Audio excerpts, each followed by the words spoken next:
Saya tidak tahu siapa yang memilih tema ini. Bagaimana menghadapi krisis ekonomi di masa pandemi ini. Ya, saudara, kalau bicara krisis, dengar ya, saya percaya semua kita setuju kalau saya katakan ini.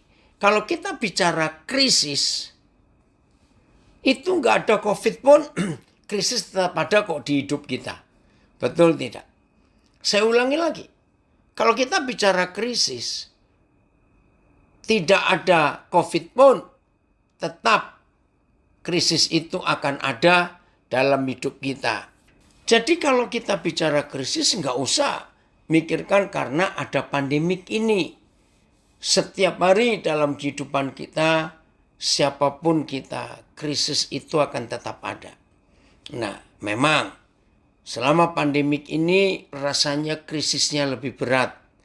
Tantangannya lebih berat, itu kita nggak bisa hindari. Tapi di atas semuanya ini, ada Papa yang tetap bertanggung jawab untuk kita semuanya. Kepada keluarga yang bergabung dengan kita untuk belajar. Maafkan saya kalau saya harus katakan ini. Kalau ada di antara kita, ada orang kita kasih meninggal karena COVID ini.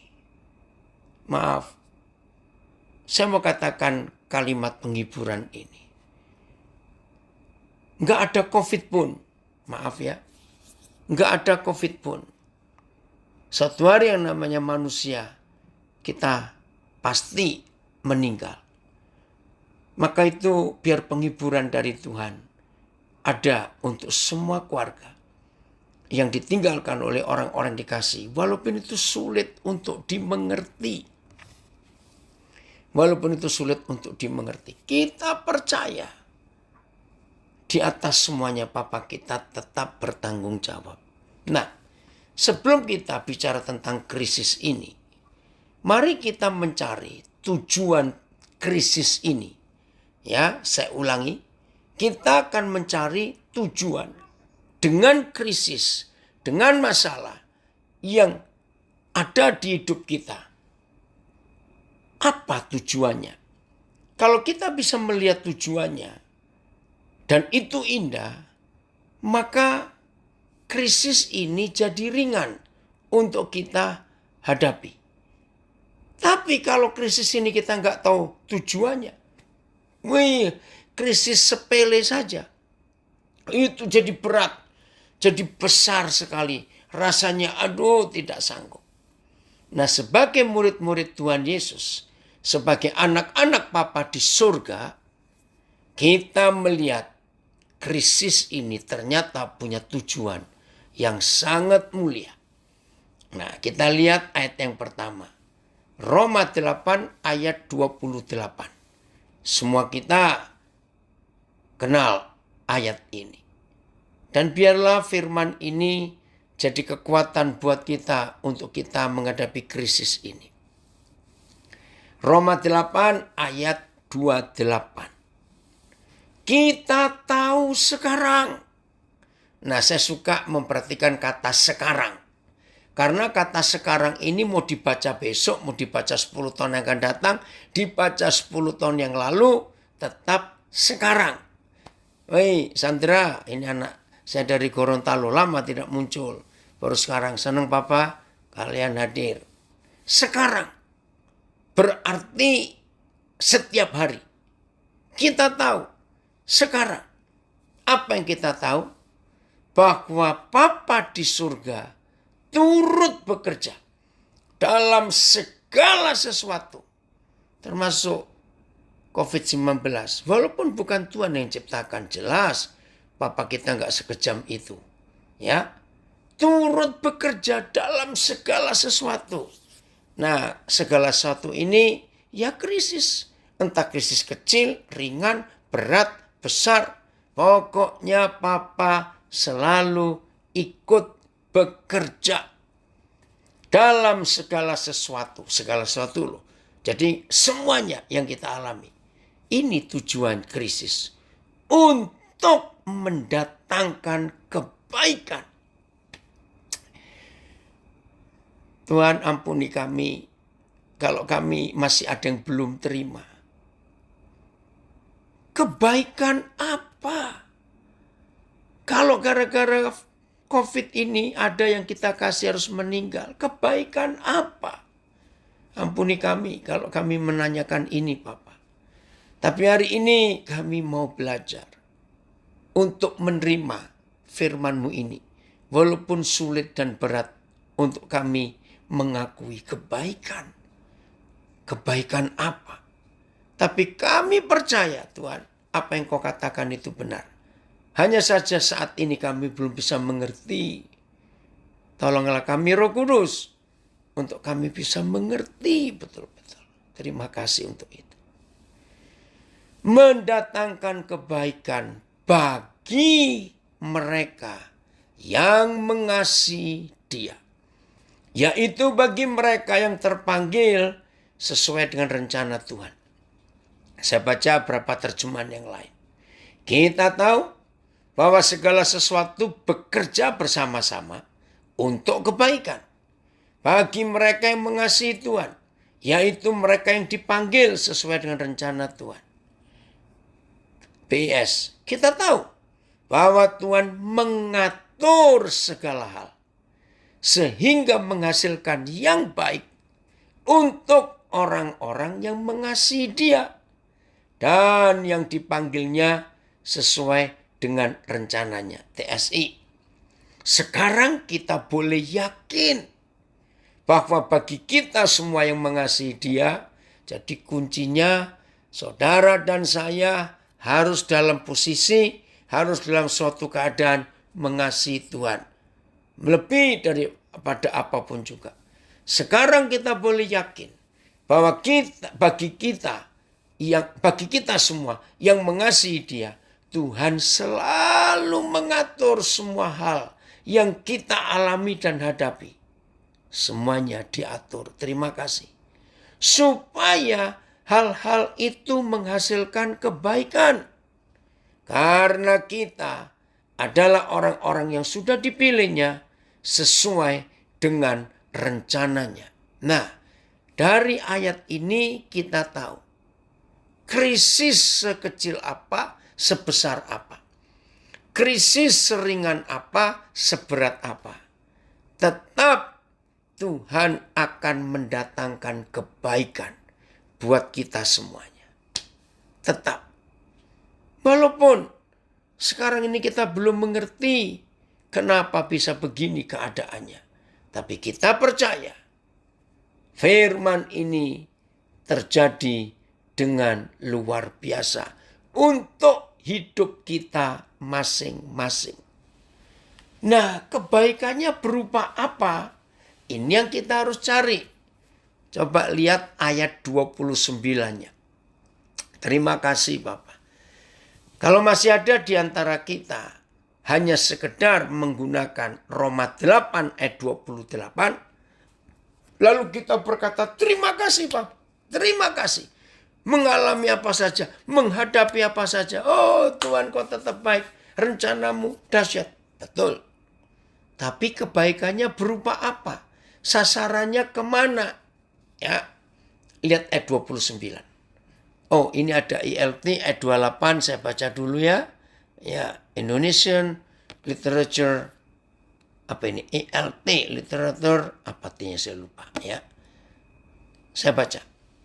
Dan kita mengetahui bahwa segala sesuatu bekerja bersama-sama untuk kebaikan bagi mereka yang mengasihi Elohim, yaitu bagi mereka yang terpanggil sesuai dengan rencananya. Ayat 29-nya, ya, sebab mereka yang telah Dia kenal sebelumnya juga telah Dia pratetapkan serupa dengan gambar putranya, sehingga dia menjadi yang sulung di antara banyak saudara. Terjemahan baru ayat 29. Sebab semua orang yang dipilihnya dari semula, saudara dan saya adalah orang yang dipilih dari semula. Mereka juga yang juga ditentukannya dari semula untuk menjadi serupa dengan gambaran anaknya, supaya Yesus, anaknya itu menjadi yang sulung di antara banyak saudara. TSI.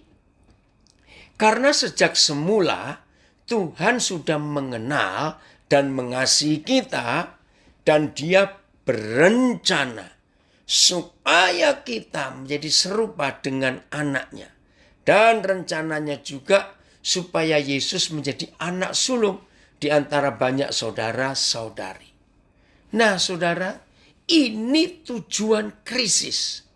Ini kebaikan di balik krisis yang tadi kita sudah baca di ayat 28. Yaitu kita yang diizinkan masuk dalam krisis bentuk apa saja. Tuhan yang sudah menetapkan kita sejak semula. Sejak semula itu kapan? Ada dua hal. Dua waktu. Satu, sejak dunia belum dijadikan. Wih, itu lama sekali. Yang kedua, sejak kita belum lahir. Jadi Tuhan itu punya ketetapan dalam hidup kita. Tuhan itu punya keputusan dalam hidup kita. Bahwa kita akan dijadikan serupa dengan gambaran Yesus anaknya itu. Oke. Kata anak sulung. Ya, ini luar biasa. Dari mulai Injil Matius. Ya. Sampai Yohanes dan pertengahan kisah para rasul. Tuhan Yesus itu disebut anak tunggal Bapa. Ya, itu jelas. Perjanjian Baru, Matius, sampai kira-kira pertengahan lah, atau pasal 10, saya lupa, maafkan saya. Di kisah Rasul. Itu Tuhan Yesus disebut anak tunggal. Nah, sampai hari ini saya masih mendengar. Ada berapa hamba Tuhan, atau kalau ada orang suruh berdoa, menyebut anak tunggal Bapa. Maaf, itu salah. Begitu Tuhan Yesus naik ke surga, ternyata dia bukan anak tunggal, tapi anak sulung. Loh, kok bisa? Nah, ini kebenaran yang luar biasa. Apa bedanya anak tunggal dan anak sulung? Beda sekali. Kalau anak tunggal, anak satu-satunya. Tapi kalau anak sulung, berarti anak tertua dan punya adik-adik. Wih, luar biasa saudara. Jadi begitu Tuhan Yesus naik ke surga, dia punya saudara. Itulah kita, adik-adiknya. Nah, karena dia kakak sulung, maka adik-adiknya harus mengikuti teladan kakak sulung tadi. Nah, kiranya supaya saudara tahu perbedaan antara anak tunggal dan anak sulung. Maka itu di dalam ayat 29 Roma 8 tadi, Yesus itu anak sulung. Karena kita adik-adiknya. Wih, ini luar biasa. Coba kita lihat penetapan di kitab Ibrani. Ibrani 2 ayat 11. Terima kasih Tuhan Yesus. Engkau tidak malu mengakui kami adik-adikmu. Padahal seharusnya Tuhan Yesus malu loh saudara. Punya adik-adik model kayak kita begini, ampun dah. Ya. Saya baca kalimat terakhirnya. Itulah sebabnya Yesus tidak malu menyebut mereka, yaitu kita, saudara.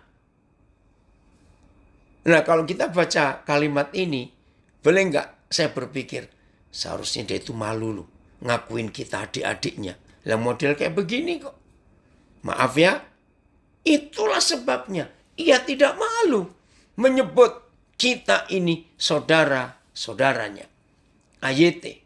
Itulah sebabnya Yesus tidak malu menyebut mereka sebagai saudara-saudaranya. Sama PIS.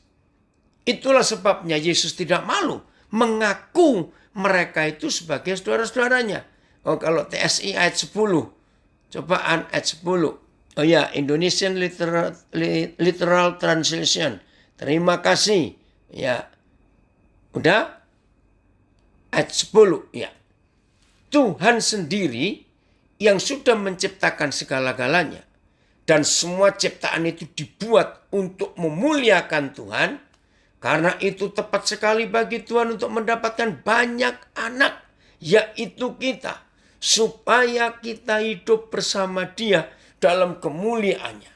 Dan Tuhan memutuskan bahwa anak sulungnya,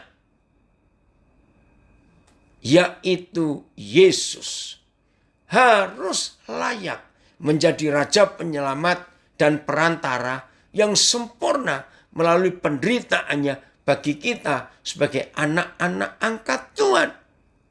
Jadi, baik Yesus yang membuat kita menjadi kudus, maupun kita yang dikuduskannya, sama-sama memanggil Tuhan Bapa kita. Oleh karena itu, terima kasih Tuhan, terima kasih. Oleh karena itu, Yesus tidak malu menyebut kita sebagai saudara-saudarinya. Terima kasih. Saudara, kalau kita tahu seperti ini, tujuan Bapa kita selalu ikut bekerja dalam segala hal yang kita alami, yang baik maupun tidak baik, yang enak maupun tidak enak. Kenapa Dia turut bekerja di dalam krisis yang kita hadapi? Karena Bapa punya target lewat semua krisis, lewat semua permasalahan dalam hidup kita. Kita ini ditetapkan, diarahkan untuk menjadi serupa dengan kakak sulung kita. Terima kasih Tuhan. Maka itu jangan menghindari krisis. Hadapi. Oke, saya akan baca FAYH. Ya, makasih Syumat. Kita yang sudah dikuduskan oleh Yesus, sekarang menjadi sebapa dengan Dia. Karena itu, Yesus tidak malu menyebut kita saudaranya. Tadi siang, saya melayani untuk 2 kelompok persekutuan doa kantor di Jakarta. Temanya bagus. Bersukacita di tengah badai. Wih, keren sekali. Nah, apa yang kita bahas? Tidak ada binatang lain selain Raja Wali yang bisa begitu bersukacita di tengah badai. Ya, Raja Wali itu Tuhan ciptakan. Wih, keren sekali. Mereka itu kalau mendengar suara badai, badainya masih jauh. Kalau mereka mencium aroma badai, wih, semangat mereka itu langsung bangkit, saudara. Hebat sekali Raja Wali. Nah, itu bedanya dengan ayam. Ayam itu nggak usah nunggu badai. Tutup panci jatuh kerompiang, mereka lari ketakutan. Nah, itu anak ayam. Maka itu kita harus tahu kenapa di Alkitab begitu banyak contoh tentang Raja Wali. Karena memang burung yang satu ini luar biasa. Nah, jadi krisis itu ternyata Papa punya tujuan. Supaya kita menjadi seperti kakak sulung kita, yaitu Tuhan Yesus Kristus. Hebat sekali Papa di surga kalau kita melihat fakta ini. Jadi saya beri kesimpulan dulu. Kalau setelah kita tahu tujuan krisis, tujuan semua yang gak enak yang terjadi dalam hidup kita, supaya kita makin serupa seperti kakak sulung kita, saya beri kesimpulan.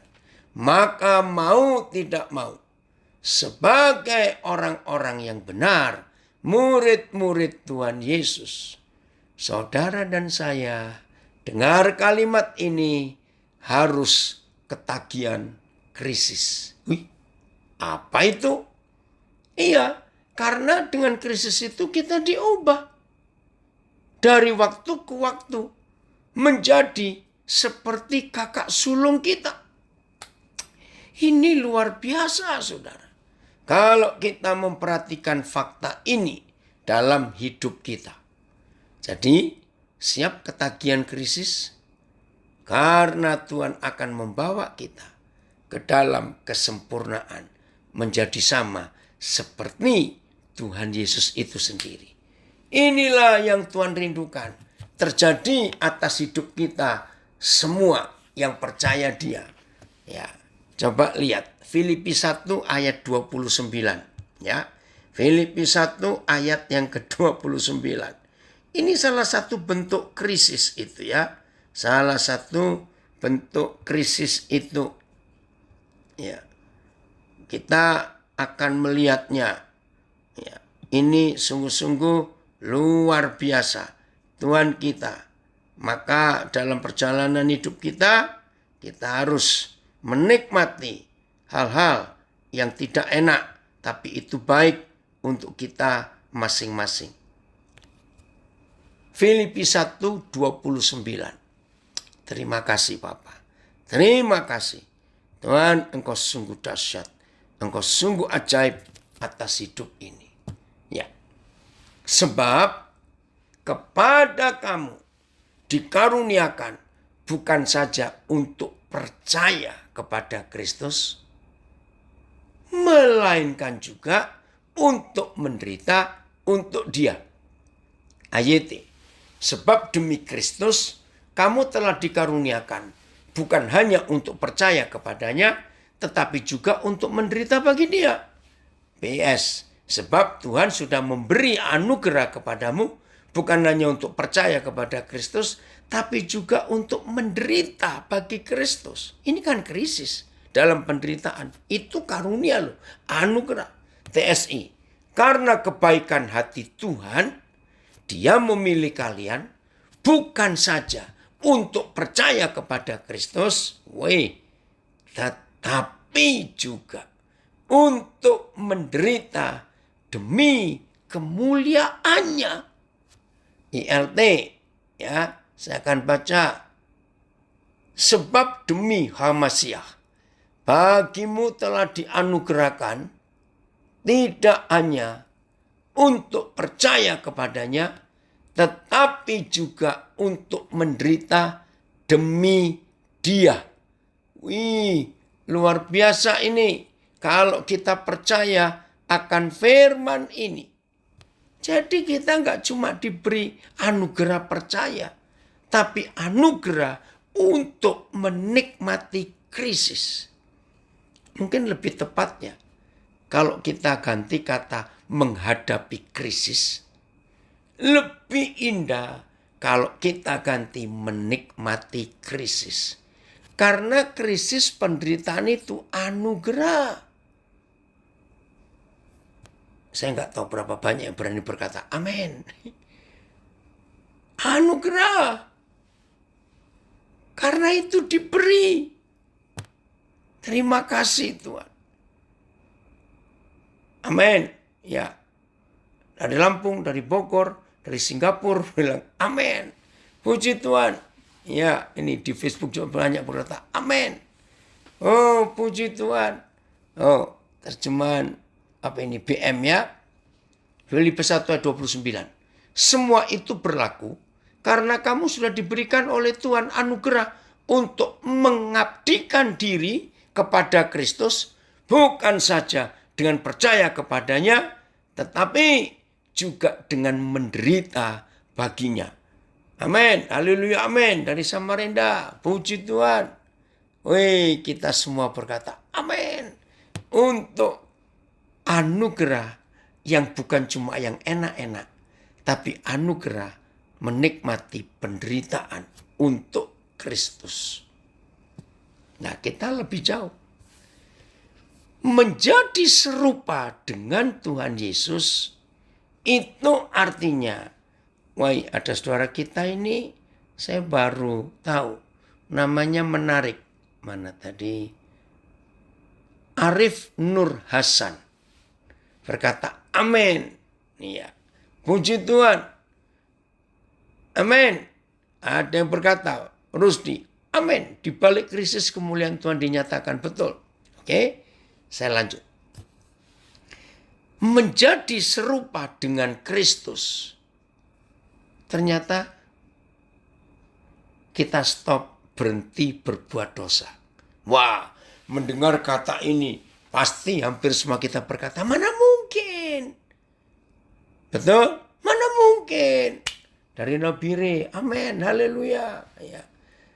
Semuanya berkata, oi Cik Meling senang bisa gabung.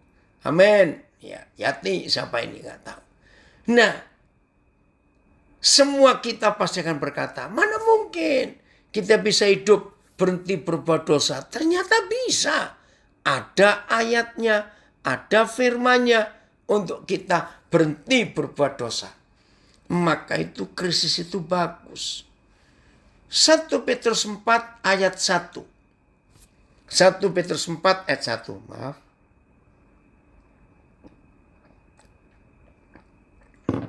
1 Petrus 4 ayat 1. Kita lihat ini. Wih, Pak RT, apa kabar Pak RT? Lama nggak ketemu ini. Ya. Ada yang komen dari Medan. Menikmati krisis dengan senikmat-nikmatnya. Dengan kekuatan dari Tuhan. Amin. Oke. Jadi, 1 Petrus 4 ayat 1. Jadi, karena Kristus telah menderita penderitaan badani, kamu pun harus juga mempersenjatai dirimu dengan pikiran yang demikian. Pikiran yang apa? Menderita secara fisik. Karena barang siapa telah menderita penderitaan fisik, ini loh ayatnya, ini firman Tuhan yang kita harus percaya. Ia telah berhenti berbuat dosa. Tidak ada ayat lain di seluruh Alkitab yang memberitahu kita kapan kita bisa berhenti berbuat dosa. Ternyata hanya waktu kita mau menderita secara fisik. Terjemahan yang lain, TSI. Jadi, kita perlu ingat bahwa Kristus menderita untuk kita. Ketika dia hidup sebagai manusia biasa, ya, di dalam dunia ini. Karena itu, hendaklah kita juga menguatkan diri kita dengan pikiran yang sama seperti pikiran Kristus. Karena orang yang menderita karena mengikut Yesus juga sudah memutuskan untuk berhenti berbuat dosa. Ya, BIS. Karena Kristus sudah menderita secara jasmani, kalian juga harus memperkuat diri dengan pendirian yang seperti itu. Sebab orang yang menderita secara badani tidak lagi berbuat dosa. Contoh ya, kapan suami istri stop bertengkar? Kapan suami istri stop bantah-bantahan? Kalau salah satu atau dua-duanya siap menderita, maaf dalam tanda kutip, karena kelakuan pasangannya yang menyakitkan, tapi yang satu tetap menikmati penderitaan itu. Kira-kira aman atau amen ini? Karena ketika pasangan kita memproses kita, membentuk kita, dan kita nggak terima, ribut saudara. Maka itu kita nggak menang-menang. Ya, ini ada komen banyak. Mana tadi? Oh, ya, COVID membuat manusia ingat Tuhan. Ingat Tuhan itu berdaulat atas hidup kita. Amin. Betul. Saya ulangi lagi ya. Suami istri yang siap menderita dalam tanda kutip karena kelakuan pasangannya dan bisa menikmati penderitaan itu dengan senikmat-nikmatnya apa yang dibuat oleh pasangannya walaupun tidak salah. Percaya enggak rumah tangga itu akan aman? Kata tadi kan saudara nggak perhatikan. Walaupun tidak salah. Tapi pasangan kita menyalahkan kita, menuduh kita. Jangan membalas. Nikmati dulu. Saudara, kalau kita salah, lalu kita disakiti, ya wajar kita terima. Memang aku yang salah. Tapi ini tidak salah, tapi disakiti. Nah, ini untuk suami istri. Ternyata saudara, dosa itu berhenti, tidak bisa bekerja di hidup kita ketika kita siap untuk disakiti, untuk menderita secara fisik. Itu luar biasa. Jadi kita tahu sekarang tujuannya. Untuk apa? Untuk membuat karakter Yesus jadi nyata di hidup kita. Wih, ini luar biasa. Maka itu, jangan hindari krisis, jangan. Tapi juga jangan cari, ya, nikmati saja kalau itu datang. Ada maksud Tuhan. Semua saudara yang hari-hari ini harus isolasi mandiri, yang dinyatakan positif, jangan panik, jangan stres, jangan takut, nikmati waktu yang indah dalam hidup ini untuk kita bisa diam selama sekian hari hanya menikmati hadirat Tuhan. Nggak usah takut. Yang sembuh banyak kok. Yang sembuh, yang sehat setelah dinyatakan positif jauh lebih banyak daripada yang meninggal itu. Terima kasih. Ini ada yang mau menambahkan. Roma 8 ayat 18. Bagus. Saya akan baca ya. Roma 8 ayat 18.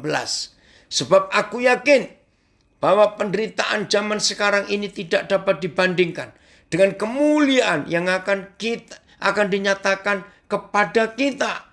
Betul. Roma 8, 18 TSI-nya saya baca. Oleh karena itu, menurut saya, penderitaan yang kita alami sekarang ini tidak bisa dibandingkan dengan kemuliaan yang akan dinyatakan kepada kita. Enggak sebanding, saudara.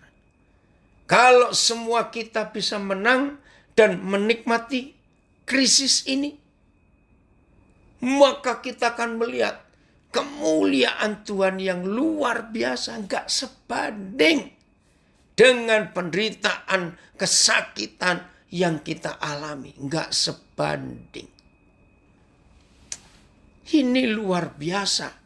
Apa yang Tuhan ajarkan kepada kita untuk kita menjadi pemenang-pemenang di akhir zaman ini. Maka itu mulai hari ini, saudara. Ubah mindset kita. Ubah pola pikir kita.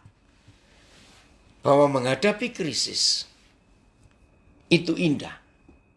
Karena kita akan jadi serupa dengan Yesus. Dan kita diajar untuk berhenti berbuat dosa. Karena lewat penderitaan-penderitaan ini. Oke. Masalah ekonomi di masa pandemik. Memang pandemik ini membuat orang susah hidup. Kredit di bank. Aduh, mengerikan sekali. Tapi sebetulnya saudara, enggak cuma karena pandemik ini. Karena ada perubahan zaman. Coba renungkan. Walaupun enggak ada pandemik, ternyata dunia kita ini mengalami perubahan yang drastis 180 derajat. Pernah baca tulisan berapa bulan yang lalu? Ternyata milenial ya itu membunuh. Loh, kok bisa? Milenial itu membunuh. Dunia sedang mengalami goncangan dalam masalah ekonomi ini. Contoh, nggak ada COVID pun, maka orang sudah mulai disiapkan kerja di rumah, online semuanya.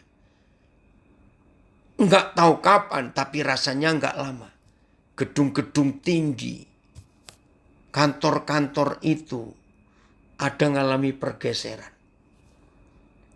Coba lihat dalam minggu ini saja, ya, yang paling sibuk yang paling sibuk itu Gojek, GrabFood, GoFood, ojol. Wih, geraknya luar biasa. Apalagi setelah semuanya harus tutup. Tapi hanya boleh dibawa pulang. Saya tuh kalau melihat di jalan-jalan ya, lihat TV semuanya, bersyukur ada bisnis online ini. Ya karena keadaan, kita nggak bisa memaksa. Lihat gerai-gerai besar tutup.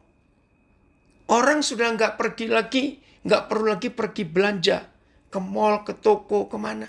Semuanya online. Nggak ada pandemik pun. Hidup harus berubah. Maka itu ketika awal-awal pandemik ini ada istilah yang aneh. New normal. Kenormalan baru. Yang sebetulnya itu abnormal. Ya tapi kita harus terima keadaan ini. Lalu bagaimana menghadapi keadaan ini? Siapkan mental. Mental apa? Kalau harus dinyatakan bangkrut, maaf. Karena keadaan. Ya sudah, nggak usah malu. Ya kita harus terima fakta ini. Karena situasinya sudah seperti ini. Kita nggak bisa nyalakan siapa-siapa. Ya sudah. Nah seringkali kita ngomong, lah nanti orang ngomong apa? Ya udah, hidup nggak usah tergantung karena orang ngomong apa. Kita harus terima fakta ini. Kita nggak tahu loh.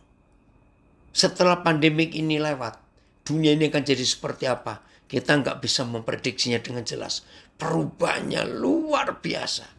Maka itu, dengan mengenal firman ini, krisis seberat apapun, Papa tetap bertanggung jawab untuk hidup kita. Percayalah itu. Nggak usah merasa takut. Semuanya akan mengalami perubahan. Kita ikuti saja. Nah, terus dalam krisis seperti ini, ekonomi, jadi kacau balau. Serius saudara, secara fakta ini menakutkan. Nah, jangan sibuk untuk menambah income, jangan sibuk untuk menambah pendapatan, stop. Kalau di masa krisis seperti ini, ada orang-orang memaksa diri untuk menambah income, menambah untung, menambah pendapatan. Saudara makin stres. Terus bagaimana? Nah, kembali kepada prinsip Alkitab. Belajarlah untuk bisa berkata cukup. Saya ulangi. Belajarlah untuk bisa berkata cukup. Luar biasa. Kalau semua kita bisa berkata cukup, maka nggak perlu nambah income, nggak perlu nambah pendapatan. Tapi kita menurunkan prinsip gaya hidup. Cukup kan? Nah, apa itu kata cukup? Kata cukup itu ada di 1 Timotius 6 ayat 8. Coba kita lihat. Kata cukup itu ada di sini. 1 Timotius 6 ayat 8. Cukup. Nah, kalau saudara dan saya bisa berkata cukup, maka nggak ada krisis yang bisa mengalahkan kita. Ya, saya ulangi lagi.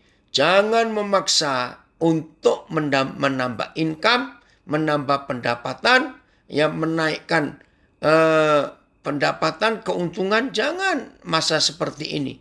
Tapi turunkan standar hidup kita. Ya, asal ada makanan dan pakaian cukuplah.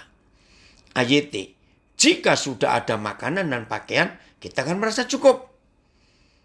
Tetapi sedang ada pada kita makanan atau pakaian, biarlah kita berpada dengan itu. Jadi kalau ada makanan dan pakaian itu sudah cukup. Jadi kalau sudah ada makanan dan pakaian, cukupkanlah diri kita dengan itu. Artinya saudara, pokoknya nggak kelaparan dan nggak telanjang. Itu cukup. Saya ulangi lagi, di masa krisis seperti ini, Jangan berusaha meningkatkan pendapatan, tambahan, income, keuntungan. Sudah. Kita nggak bisa mikir itu. Situasinya tidak baik. Tapi cukupkanlah dengan apa yang ada. Asal ada makanan dan pakaian, cukuplah. Ya sudah, mau bagaimana lagi? Nah, memang akan ada perubahan. Lalu yang punya toko bagaimana? Aduh, ya kita harus menyadari, minta hikmat Tuhan. Bagaimana bisnis kita di masa krisis ini? Dari Nabi Henokh, saya bacakan. Cukupkanlah apa yang ada pada kita, tetapi carilah dulu kerajaan Tuhan. Maka semuanya itu akan ditambahkan kepadamu. Puji Tuhan, ini janji. Matius 6:33. Kalau kita bisa berkata cukup, dan kita rajin mencari kerajaan surga yang isinya cuma 3, kebenaran, damai sejahtera, sukacita oleh Roh Kudus, maka selalu akan ada dalam hidup kita ini. Terjemahan The Message. If we have bread on the table, kalau kita masih ada makanan di meja, and shoes on our feet, atau kita masih bisa punya alas kaki, that's enough. Itu cukup. Puji Tuhan. Inilah hidup di tengah krisis. Udah. Jangan coba mau nambahi modal lagi para pebisnis dalam situasi seperti ini. Aduh, ngeri sekali kalau kita mau nambahi modal. Nggak ada gunanya. Ya, jadi turunkan standar hidup. Bukan menaikkan pendapatan. Karena situasinya. Percayalah, Bapa di surga akan menyatakan kuasanya dalam hidup kita ini. Itulah kesetiaan Tuhan untuk hidup kita. Karena Dia tetap bertanggung jawab untuk kita semuanya. Nikmatnya kalau bisa begitu, aduh, luar biasa. Ya, jadi ayo kita nikmati kasih Tuhan yang luar biasa itu. Karena kesetiaannya tidak habis-habisnya untuk dalam hidup ini. Terima kasih Bapak, terima kasih. Itu jaminan yang Tuhan berikan buat kita semuanya. Oke, kita lanjut. Jadi siap ya, menghadapi krisis ini, siap ya. Terima kasih Bapak, terima kasih. Engkau tetap setia kepada kami semua. Ya, kita lihat Yesaya 41 ayat 10. Di tengah krisis pun Dia tetap setia dan mau menolong, menjamin, menyertai, melindungi kita semuanya. Puji Tuhan, dari Gorontalo rasa cukup mengajarkan kita untuk lebih tahu dan bersyukur. Amin. Oke. Yesaya 41 ayat yang ke-10. Terima kasih Bapak. Ini jaminan yang luar biasa. Janganlah takut. Ya udah, enggak usah takut. Sebab aku menyertai engkau. Janganlah bimbang. Sebab aku ini Tuhanmu. Aku akan meneguhkan. Bahkan akan menolong engkau. Aku akan memegang engkau dengan tangan kananku yang membawa kemenangan. Woi, puji Tuhan untuk janji yang luar biasa ini. Ya, BIS, jangan takut sebab aku menyertaimu. Jangan cemas sebab aku Tuhanmu. Engkau akan kuteguhkan dan kutolong. Kutuntun dengan tanganku yang jaya. Luar biasa istilah ini. Jadi saudara, kalau Papa kita berjanji seperti ini, ya sudah. Kita nikmati saja. Dia tidak pernah meninggalkan kita. Dia memegang kita dengan tangan kanan kemenangannya. Inilah Papa kita yang luar biasa. Ada yang komen. Meskipun saya nggak tahu siapa ini ya. Toko kurang pembeli. Puji Tuhan saya bisa belajar firman. Ya, melalui Pak Pendeta. Amin. Ya, ILT. Jangan takut. Karena aku bersamamu. Jangan memandang sekitar. Puji Tuhan. Karena akulah Elohimmu. Aku akan menguatkanmu. Ya, aku akan menolongmu. Ya, aku akan menopangmu dengan tangan kanan kebenaranku. Terima kasih Papa. Terima kasih. Jadi, walaupun krisis ini makin ngeri, percayalah bahwa Papa tetap ada dengan kita. Karena kita anak-anaknya. Dari Makassar ada komen, krisis memperjelas posisi kita. Bersandar pada Papa atau kita bersandar pada yang lain.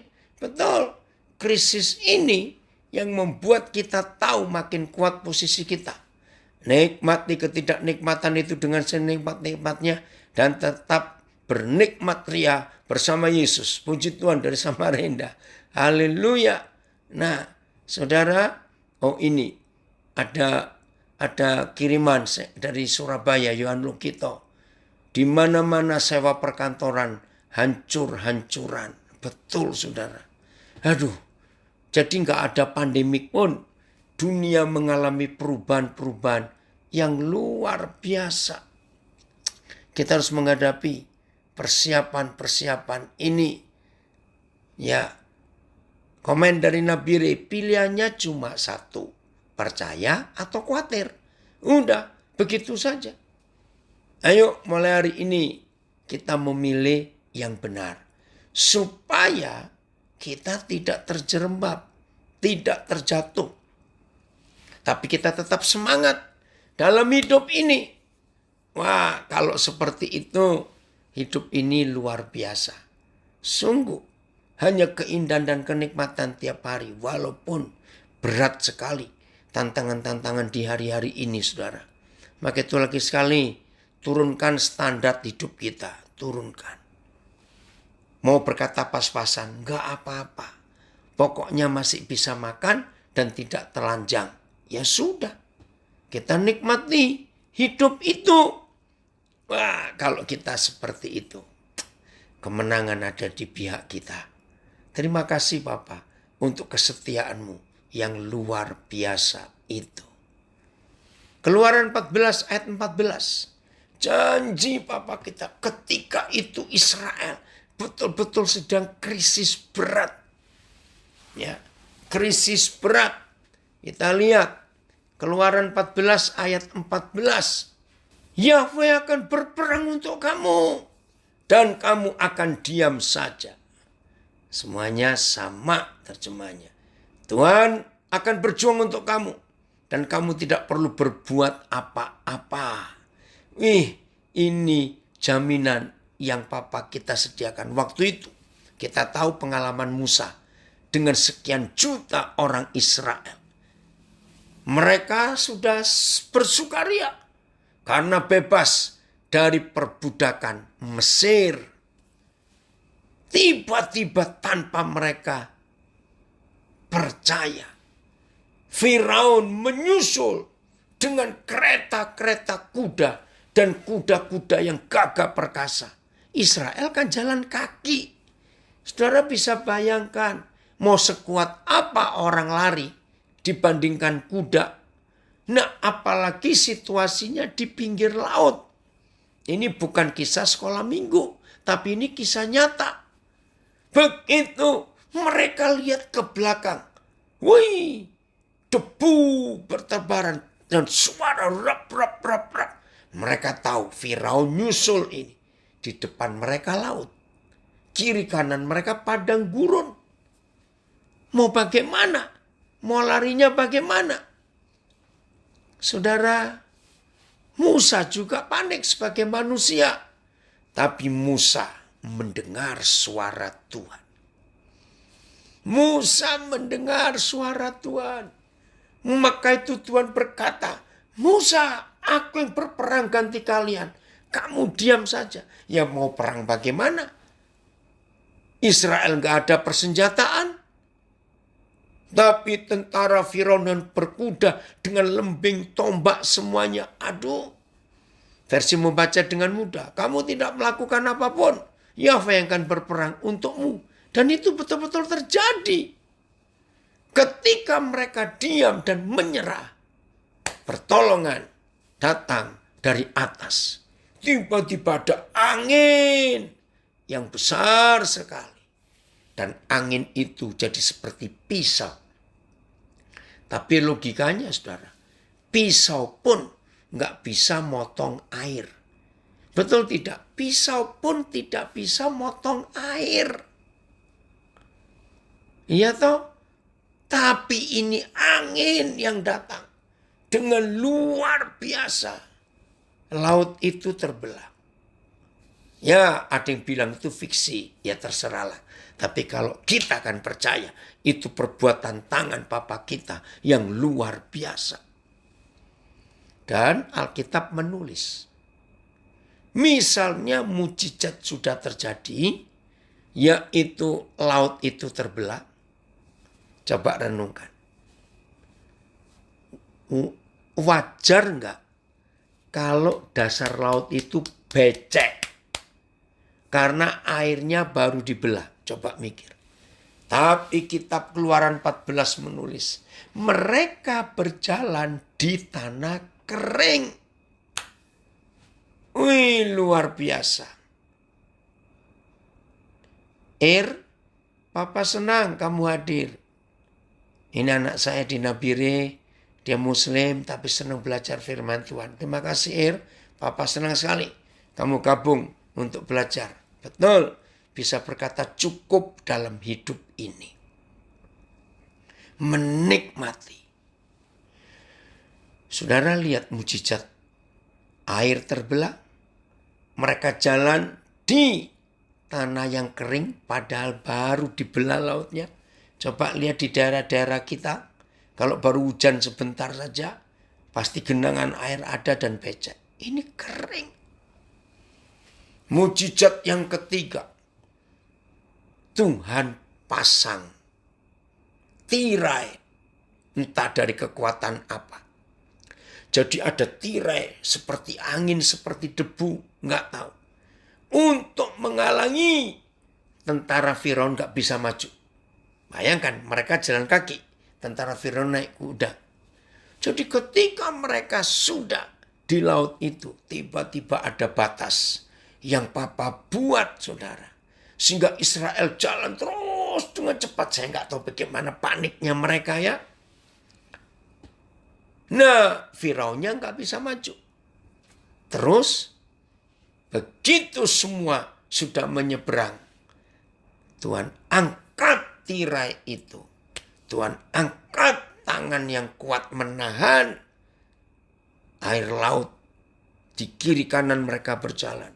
Lalu tumpahlah kembali air itu. Saudara bisa bayangkan mujizat yang berikut. Coba merem sebentar. Kita jalan. Di kiri kanan kita dinding air. Ya, air laut. Nggak tahu berapa meter dalamnya itu. Dan tidak ada penyekat. Bisa bayangkan nggak? Coba kalau kita noleh ke kiri, noleh ke kanan. Ini air. Kita mungkin lihat ikan-ikan berenang di kiri kanan kita. Nggak bisa bayangkan kedahsyatan Tuhan itu. Saudara, krisis bisa Tuhan ubah jadi berkat. Ketika mereka menghadapi krisis, di depan laut, di belakang tentara Mesir, kiri kanan padang gurun, mau lari kemana? Itulah Tuhan kita. Ada yang jawab dari Nabi ngeri, betul. Saya nggak bisa bayangkan loh.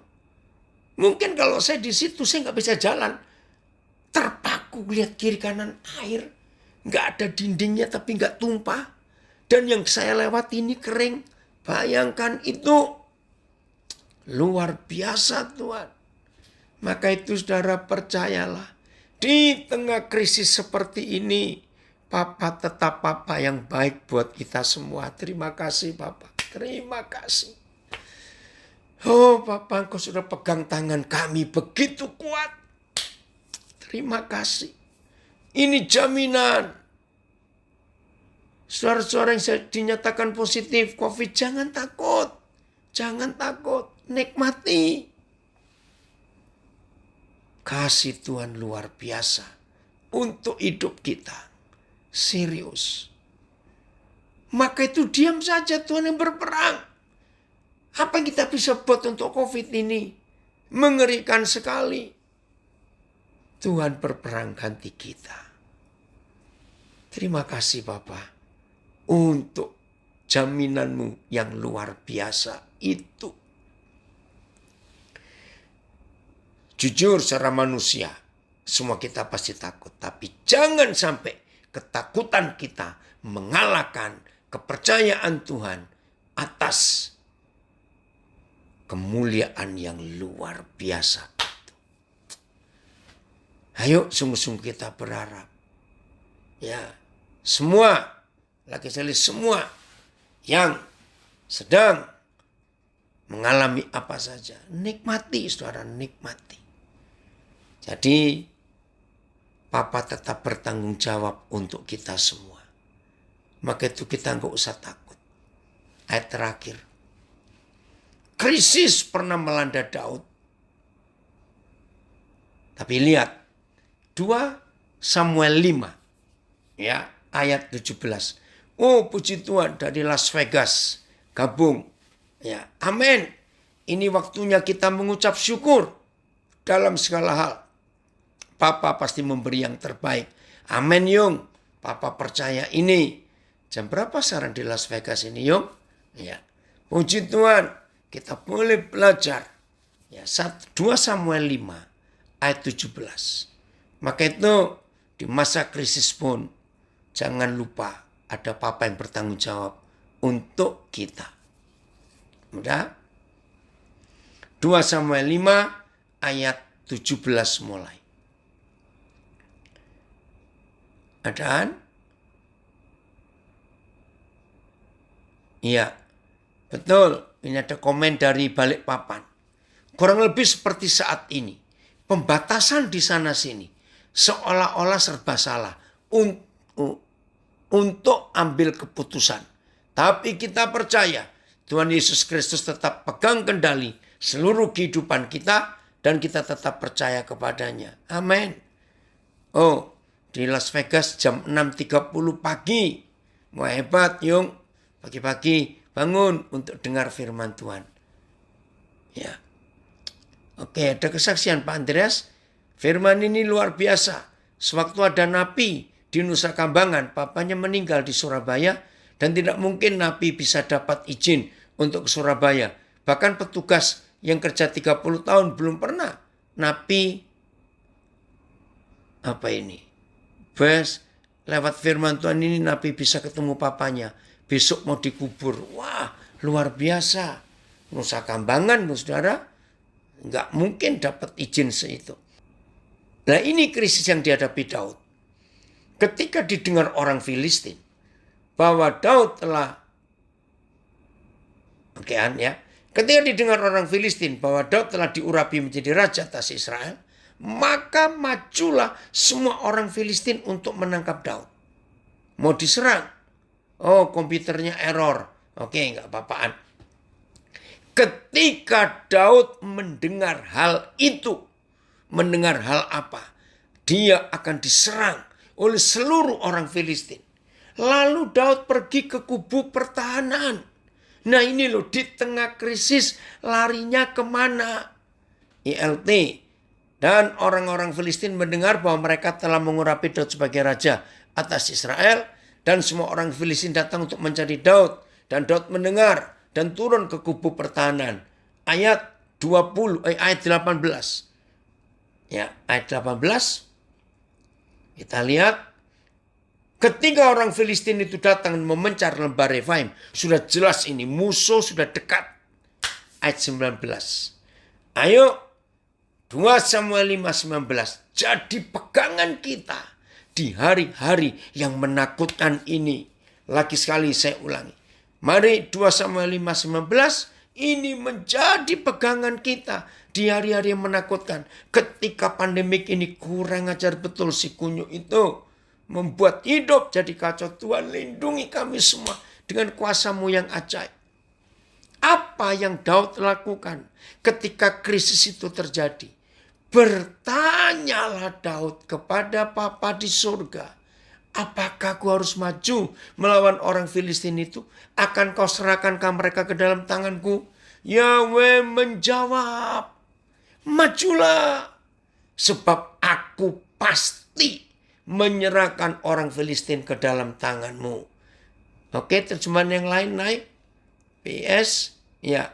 Daud bertanya kepada Yahweh, haruskah aku menyerang orang Filistin itu? Apakah engkau akan memberikan kemenangan kepadaku? Seranglah, jawab Yahweh. Aku akan memberikan kemenangan itu. Ya. Maaf, ILT. Ya, ayat 15. Daud bertanya kepada Yahweh, katanya, apakah aku harus maju menghadapi orang-orang Filistin itu? Apakah engkau akan menyerahkan mereka ke dalam tanganku? Dan Yahweh berfirman kepada Daud, pergilah, karena lihatlah aku akan menyerahkan orang Filistin itu ke dalam tanganmu.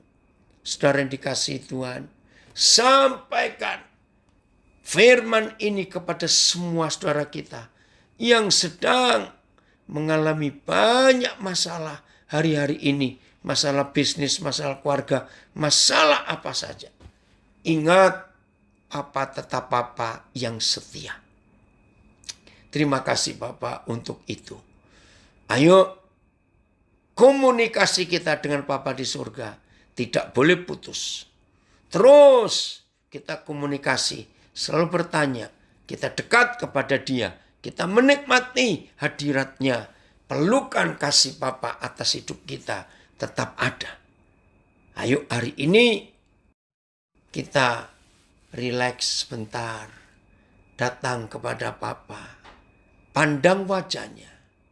Nikmati hadiratnya. Maka kuasa Tuhan akan nyata di hidup kita. Jadi krisis itu baik.